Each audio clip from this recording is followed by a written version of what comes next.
بسم اللہ الرحمن الرحیم نحمدہ ونصلی ونسلم علی رسولہ الکریم۔ الحمدللہ، اللہ کا لاکھ لاکھ شکر ہے، رمضان مبارک چل رہا ہے خیریت سے، اور لاکھوں کروڑوں مسلمان روزہ تراویح تلاوت قرآن مقدس کے ساتھ الحمدللہ مشغول ہیں۔ اللہ کریم سب کو مزید توفیق عطا فرمائے اور جو کچھ کر رہے ہیں قبول و منظور فرمائے۔ یہ بات تو بچہ بچہ جانتا ہے پاکستان کا کہ الحمدللہ پاکستان 1947 14 اگست بروز جمعہ 27 رمضان المبارک کو معرض وجود میں آیا۔ جس دن اس کا اعلان ہوا تو 27 رمضان المبارک کی رات مبارک تھی، اور آگے دن جو تھا وہ جمعۃ الوداع کا تھا۔ رمضان المبارک کا بابرکت مہینہ تھا۔ بدقسمتی یہ ہوئی کہ قائد اعظم محمد علی جناح رحمۃ اللہ علیہ ایک سال بعد ہی وصال فرما گئے، اور اس کے بعد پھر اس ملک کے ساتھ سیاستدانوں نے اور جرنیلوں نے مل کے جو کچھ کھیل تماشا کیا وہ میرے اور آپ کے سامنے ہے۔ آج بنگلہ دیش اور چھوٹے چھوٹے ملک ہم سے بہت آگے نکل گئے، اور ہمارے یہاں ابھی تک آئین موجود ہونے کے باوجود جو بھی حکمران آ جاتا ہے وہ اس پہ عمل کرنے کے لیے تیار نہیں ہے۔ میں یہاں خاص کر کے یہ عرض کروں گا کہ ہمارے اکابرین جنہوں نے پاکستان بنایا تھا، جنہوں نے قربانیاں دیں، جنہوں نے ہجرت کر کے انڈیا کی بجائے پاکستان سکونت اختیار کی، یہاں تشریف لائے، بہت مشکلات اور طوفانوں سے گزر کے یہاں آئے، وہ فرمایا کرتے تھے کہ جب سیاستدانوں نے کام بگاڑنا شروع کیا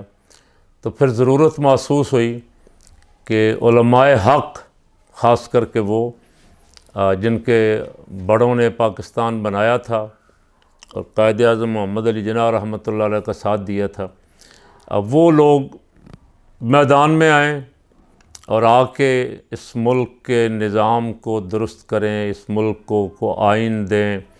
اس ملک کو قرآن و سنت کے مطابق چلانے کے لیے جد و جہد کریں۔ بدقسمتی یہ ہے کہ مسلسل 70-75 سال ہو گئے ان کا راستہ روکا ہی گیا، ان کو آنے نہیں دیا گیا۔ اگر کبھی کچھ لوگ لائے گئے، تھوڑا بہت اگر گنجائش دی گئی، الیکشن کہیں تھوڑے بہت صاف ہو گئے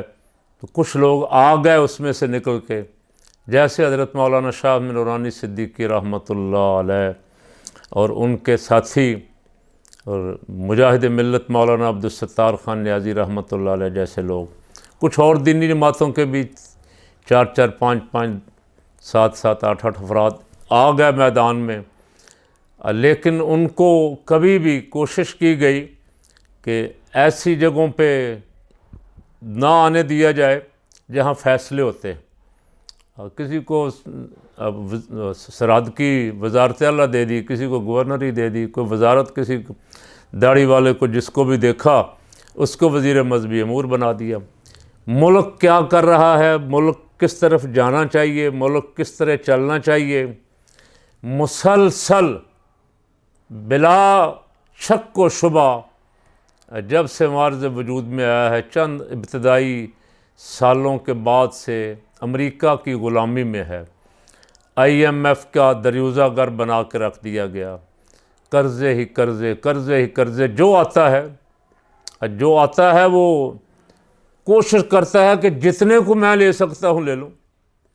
اور وہ کہتا یہ ہے کہ پہلے صاحب جو آئے تھے وہ اتنا قرضہ چڑھا گئے ہیں، ان قرضوں کا سود دینے کے لیے مزید قرضے لینے پڑیں گے، نہیں دیں گے تو ہمیں فیٹ آف والے گرے لسٹ میں ڈال دیں گے، بلیک لسٹ کر دیں گے، اور پتہ نہیں کیا کیا انہوں نے علائیں بلائیں رکھی ہوئی ہیں غریب ملکوں کو کنٹرول کرنے کے لیے۔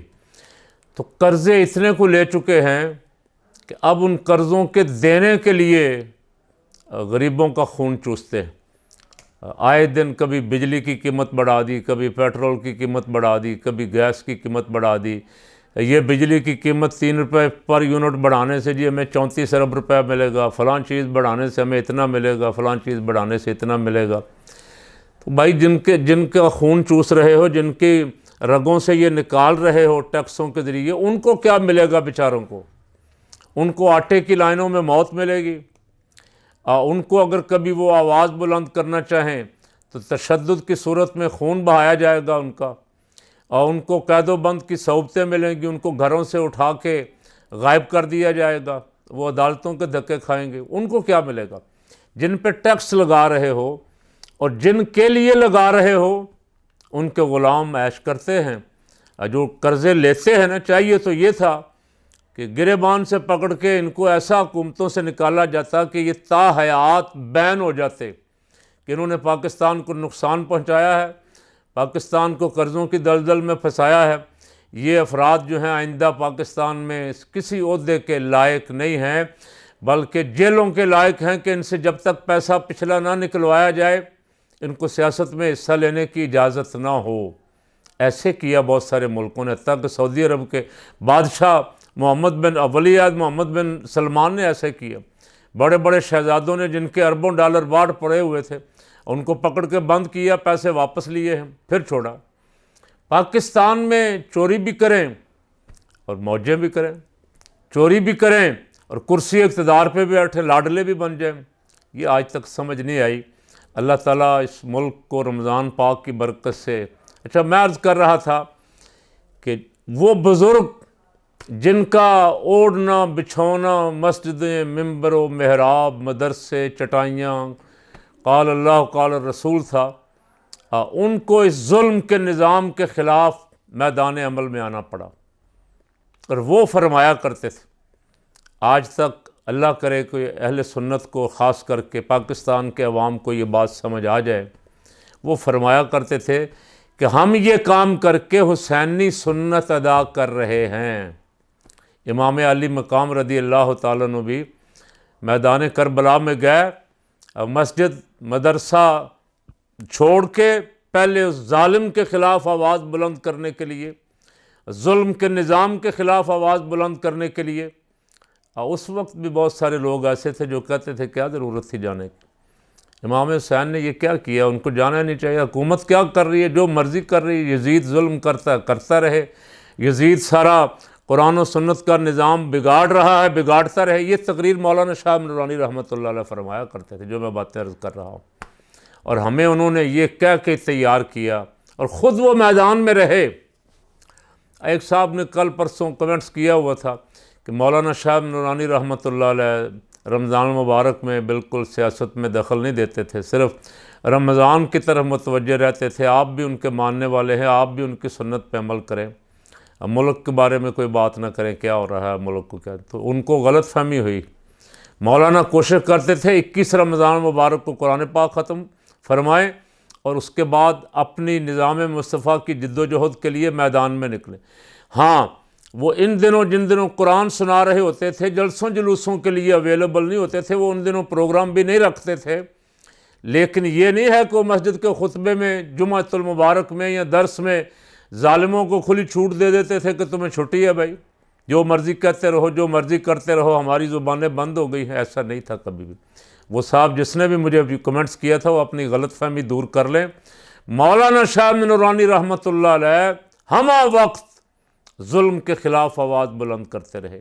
مجاہد ملت مولانا عبدالستار خان نیازی رحمۃ اللہ علیہ میری مسجد میں بارہا مرتبہ آپ نے جمعہ کے خطبے ارشاد فرمائے، مہینے میں ایک آدھی دفعہ تشریف لاتے تھے،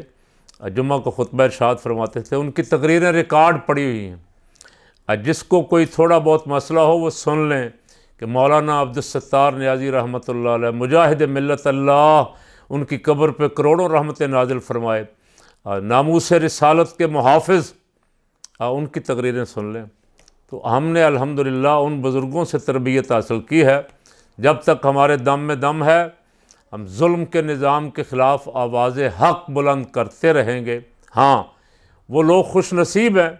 جنہوں نے سن کے لبیک کہا مولانا شاہ نورانی کی آواز، حضرت مولانا ابوالحسنات قادری رحمۃ اللہ علیہ کا پیغام سنا، غزالی زماں حضرت علامہ سید احمد سعید کاظمی رحمۃ اللہ علیہ کا پیغام سنا، شیخ الاسلام حضرت خواجہ محمد قمر الدین سیالوی صاحب رحمۃ اللہ علیہ کا پیغام سنا، حضرت مجاہد ملت مولانا عبدالستار خان نیازی اور قائد اہل سنت مولانا شاہ نورانی کا پیغام سنا اور لبیک کہا، اور آج تک الحمدللہ اسی نظام کے ساتھ وابستہ چلے آ رہے ہیں، اسی جد و جہد میں ہیں۔